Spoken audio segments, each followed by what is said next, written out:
महत्वपूर्ण मुख्य परीक्षा का प्रश्न है, मेक इन इंडिया कार्यक्रम की सफलता कौशल भारत कार्यक्रम आमूल श्रम सुधारों की सफलता पर निर्भर करती है। तर्कसंगत दलीलों के साथ चर्चा करना है। संभावित उत्तर हो सकता है, मेक इन इंडिया भारत सरकार की एक पहल है जो बहुराष्ट्रीय कंपनियों के साथ घरेलू कंपनियों को भी अपने उत्पाद भारत में बनाने के लिए प्रोत्साहित करती है। मेक इन इंडिया क्रियान्वयन का मुख्य आधार अधिक से अधिक निवेश को आकर्षित करना, रोजगार के अवसरों का सृजन करना है।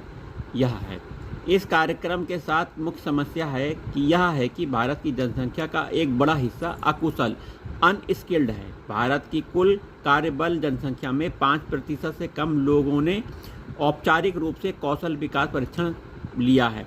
इसको तुलना में अगर विश्व के अन्य देशों से करें तो पाते हैं कि कोरिया 96%, जापान 80%, जर्मनी 75% जैसे देश कौशल विकास स्किल डेवलपमेंट के मामले में हमसे काफ़ी आगे हैं।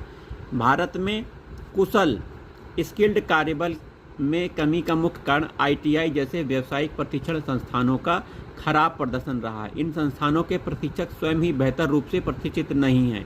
इनके अलावा संस्थानों तथा उद्योगों के बीच परस्पर क्रिया इंटरेक्शन का ना होना, नवीन पाठ्यक्रमों का समावेश ना होना, कमजोर अवसंरचना मतलब प्रयोगशालाओं में आधुनिक उपकरण टेस्टिंग सुविधाओं का अभाव आदि इसके खराब प्रदर्शन के लिए जिम्मेदार हैं।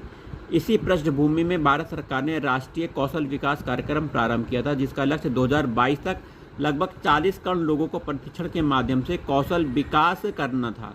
मेक इन इंडिया के समक्ष एक अन्य चुनौती श्रम क्षेत्र से जुड़ी हुई है। भारत में अधिकतर श्रम कानून 40 से 70 वर्ष पुराने हैं, जो वर्तमान आवश्यकता के अनुरूप तालमेल स्थापित करने में सक्षम नहीं हैं।